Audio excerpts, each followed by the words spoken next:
Колко тегъв всъщност е Black Afghan? До края на днешното видео ще разбереш, ако искаш да го пробваш на своята кожа, може да си вземеш отливка от него от сайта ми kalminev.shop. Отливки от 2, 5 и 10 мл и да видиш сам как се развива на кожата ти. Ами пръснах си го току-що на китката и мога да кажа, че от една страна хора много е тегъв, съвсем не е за начинаещи. Не знам ли аз съм единствения, на който нещо в него му напомня на Modern Words на Ксържов. Може би заради супер острия уд, но като цяло това парфюм, че отваря много агресивно. Да, в него има тютюн, има уд, има тамян, има тютюн, има ванилия, има канела. Същите нотки ги има и примерно в Mancera Red Tobacco, но Mancera Red Tobacco е много по-меко направеното.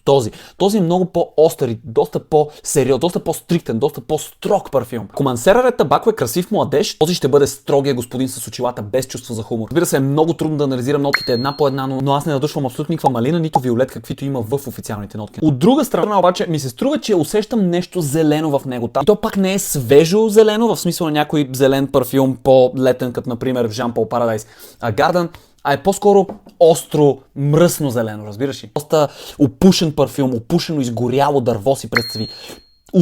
Буквално усещам пушек в него, макар и това да не е една от официалните нотки. Така или иначе обаче, парфюмчето трае 12 плюс часа при всички положения. Не си го взимай на сляпо, по-добре първо стрели с отливка и тогава реши дали е твой аромат. Peace out!